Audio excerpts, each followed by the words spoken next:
Salut à tous les petits cailloux, aujourd'hui je vous emmène avec moi en balade dans la forêt de Fontainebleau qui se trouve dans le sud de la Seine-et-Marne.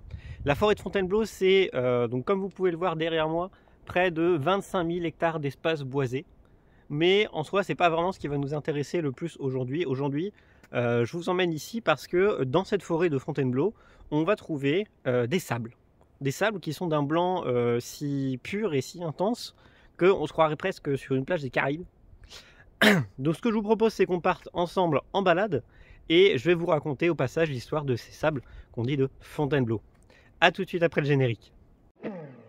Les roches sont partout autour de nous, en bord de route, à décorer nos doigts, en montagne ou à la mer. Partout où nous allons, les roches content des histoires, alors suivez-moi en balade pour en découvrir quelques-unes.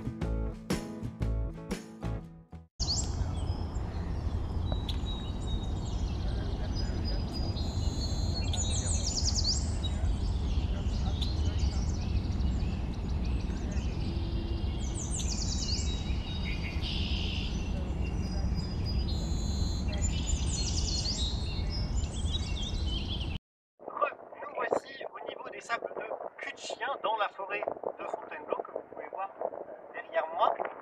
Et ces sables, ils ont une histoire extrêmement longue de plusieurs dizaines de millions d'années, quand la mer faisait des allers-retours sur le bassin parisien.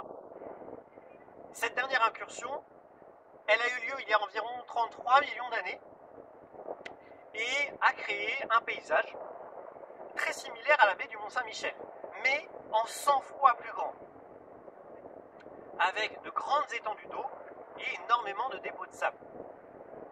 Les animaux et les végétaux qui vivaient à cet endroit-là nous indiquent que le climat était quand même assez proche de celui qu'on pouvait trouver à Marseille.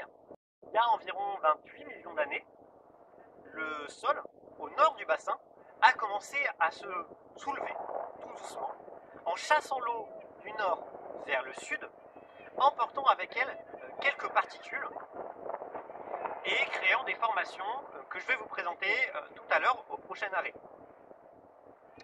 Je vous laisse apprécier le paysage, moi je repars en balade et je vous dis à tout de suite.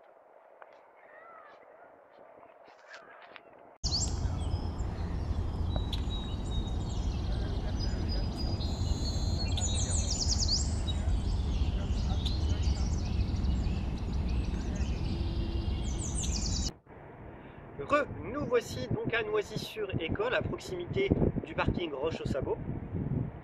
Et comme vous pouvez le voir autour de moi, je suis entouré de caots gréseux. Ces caots, ils sont composés d'une roche qu'on appelle le grès. Et ces grès se sont formés, souvenez-vous, il y a 28 millions d'années, quand le sol s'est soulevé au nord du bassin parisien. L'eau a emmené avec elle des sables ainsi que des produits d'érosion et les a accumulés dans une cuvette à proximité de Fontainebleau. Dans cette cuvette, les sables se sont accumulés, compactés, solidifiés, créant ainsi les roches que vous voyez autour de moi.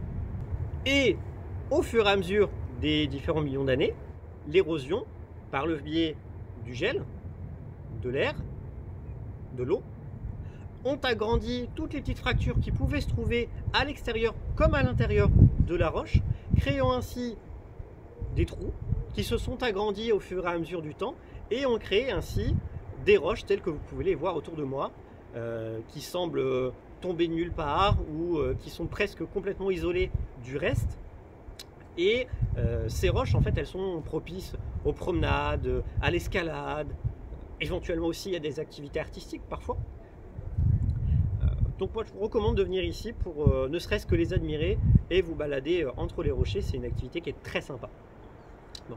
Sur ce, je vous dis à tout de suite, on retourne à cul de chien, j'ai un dernier truc à vous montrer. Et puis à tout de suite. Hop hop hop, avant que je vous montre ce qu'il y a derrière moi, on va devoir faire un petit bond dans le temps et aller jusqu'à il y a moins 500 000 ans. Souvenez-vous, jusque-là, on avait globalement un paysage qui ressemblait à la plage de Nice. Mais à présent, il y a moins 500 000 ans, on n'est plus sur la toundra sibérienne en gros. Il fait extrêmement froid, une partie du sol est gelée et on appelle ça le permafrost. Le permafrost, parfois, il dégèle un petit peu et l'eau qui s'en écoule va emporter avec elle une partie de la matière organique et être beaucoup plus acide. Au moment où elle va passer dans les sables, qui sont plus bas, elle va les rendre beaucoup plus blancs, beaucoup plus purs, et c'est ce qui va donner des paysages comme celui que vous avez derrière moi, et qui va donner un sable qui ressemble à celui des Caraïbes, quoi. Qui plus est, cette structure que vous voyez derrière moi, on appelle ça une gogotte. Malgré son aspect, figurez-vous qu'elle est 100% naturelle.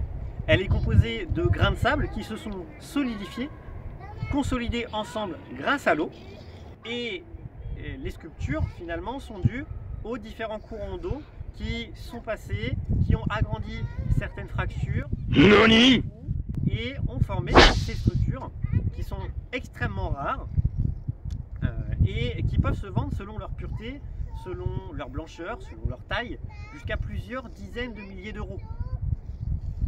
Et d'ailleurs, si vous voulez voir plein de gogottes, il vous suffit, entre guillemets, d'aller au château de Versailles, puisque plusieurs dizaines d'entre elles ont été transportées d'ici, à Fontainebleau, jusqu'au jardin, et ont été entreposées pour agrémenter plusieurs bassins, tels que le bassin de l'Encelade ou le bosquet des Trois Fontaines.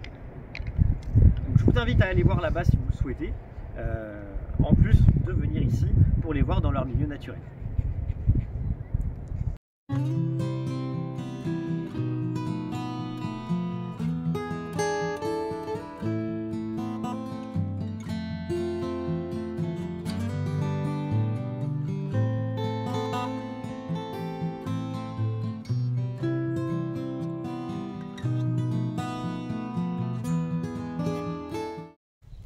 Ça y est, donc nous on vient de terminer notre balade, on est rentré au parking, on va pas tarder à rentrer parce que début mars il fait encore bien frais. J'espère que vous avez apprécié cette balade autant que moi, que les explications que j'ai pu donner vous ont été claires et compréhensibles. Vous savez à peu près tout maintenant des sables de Fontainebleau. Si vous avez apprécié la vidéo, n'hésitez pas à la liker, à la partager, et que vous ayez aimé ou pas, mettez un commentaire. Et puis je vous retrouve pour une prochaine balade avec le touriste au caillou. Ciao!